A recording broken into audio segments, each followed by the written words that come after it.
Welcome to Seacrest Studios at Children's Healthcare of Atlanta. There currently are 11 of these studios in children's hospitals across the country. They are the pride and joy of the Ryan Seacrest Foundation and the matriarch of the family, Connie Seacrest. This was our first. I used to call my grandchildren, but now I got a real one, so I have to be careful. This is incredible. I mean, just looking at this facility. How did the Seacrest Foundation get into doing the Seacrest Studios? It's another one of those stories about dinner. We were with Ryan and Meredith, and he said, I want a foundation, but I want to see something that happens. I just don't want to write a check. I want to see something that really makes a difference. And he said, the only thing I know is radio and TV. And he had, when he was in LA, he had gone to the Children's Hospital in Orange County, the whole radio team. And he saw these children and what a difference it made when there was music and fun. And so he said to his dad, Dad, can we form a foundation? And Gary said, well, I've never done that, but sure. Gary came over and spoke with Donna Hyland here at CHOA and made a presentation. And she said, yes, let's do it.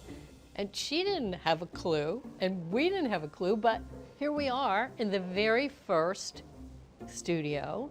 And now we have 11, and we have 12 and 13.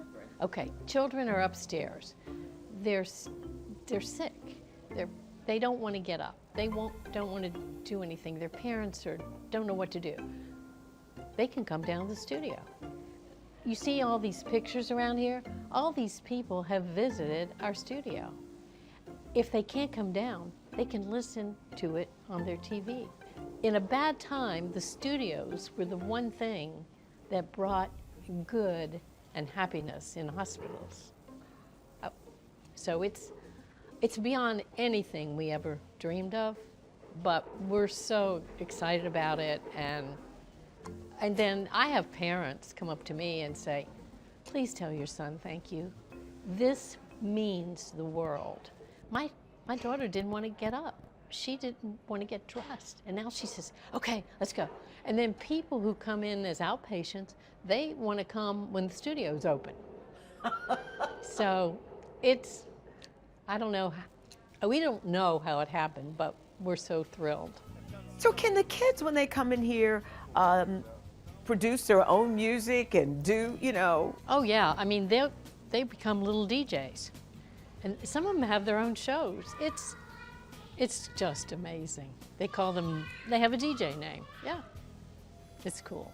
And to think it all started with your little DJ. Oh, you're right. Oh, little Casey Kasem making the countdown in his bedroom. It's crazy. So, follow your dream. And Ryan John Seacrest just didn't dream. He went after his dream as a young student. He was wise beyond his years. I can tell you, when he started riding the school bus, Charlie was the bus driver. Charlie would let Ryan play tapes. Ryan would make music tapes on the bus. So he would do the first round, and then Charlie would let him ride the second round to play his tapes. So this was, okay, he loves music. Next thing you know, we're going to the beach. And he said, okay, Mom, I'm gonna do the countdown like Casey Kasem. And we had music driving to the beach. I mean, this is young. So I saw his love for music. And for Christmas, he'd want a mixer and a microphone. I mean, yeah, at that age, who knows where that would take him, right? And the next thing you know, when he gets to high school, yep, he's working at Star with Tom Sullivan. So Ryan was at Dunwoody High School, and he started calling into Tom and talking to Tom, and Tom thought he was in college. Next thing you know, they had a tryout for the voice of Dunwoody, and he won that. So he does the announcements. Now, his principal, Jenny Springer, said, no one listened to the announcements until Ryan started doing the announcements. And then everybody's listening because he's bringing in tips from Tom. And then Tom invited him down to the studio. And next thing you know, Ryan is an intern. And he's doing nights on the weekends when he's in high school. And Gary and Connie are driving him and trying to keep awake so we can go pick him up. But it was his passion. And then he went to University of Georgia and he worked weekends. He'd drive in from Athens and work weekends at Star 94. And to this day, Tom and I are great friends. So when he was doing this as a parent, how did you encourage, but yet in the same vein, try to keep him from overdoing it? I didn't do such a good job. Today, my son overdoes it. But, you know, we tried to listen to what he wanted to do. And I'll never forget, he wanted to talk to us about leaving University of Georgia and going to LA. And so we had one of our house meetings, and he presented his case. And of course, my husband's an attorney, and he had a lot of questions for Ryan. And Ryan said, "Mom, I can always come back. People tell me I'm good, but I want to know." So we decided that, okay, follow your dream. Tonight, it's double the competition, double the drama. Get ready for a twist no one sees coming. This is American Idol. Okay, what's the worst part about being the mother of Ryan Seacrest?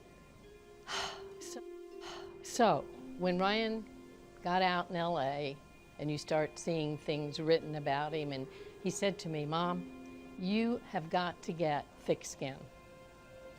You just put on your big girl pants and get thick skin, because people are going to write all kinds of things and they're not necessarily true." And I think that is the hardest part for me, when you see people writing things and you know they're not true. And people will say to me, "Oh, I read this about Ryan," and I'm like, okay, what have I said? Do not believe everything you read. When he was named to replace, and you never replace, but to fill in for, of course, Dick Clark, I screamed, because it was like, I grew up with Dick Clark, you know, and now your son is the new, quote unquote, Dick Clark. Yeah, it was unbelievable. I mean, Dick Clark was a mentor for him, and he had a relationship with Dick Clark for a number of years before this ever happened. Gary and I were in New York and met Dick Clark when Ryan was on with him. And then, of course, when he took it over, we were standing down there with the music in New York, New York, and it was another dream come true for you. What advice would you give to parents who have a child like yours, who has an interest, to help them along? Well, you encourage them to follow their passion.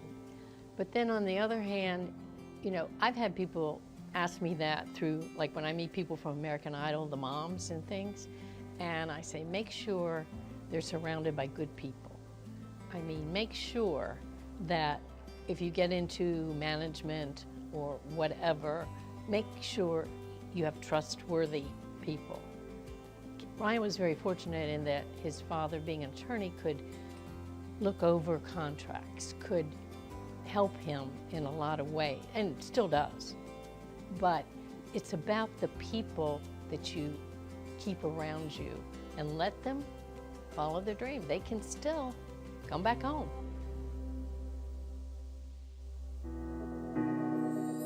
Coming up, why Ryan Seacrest now is called Farmer John by his family, and his mother's thoughts about him still being a bachelor.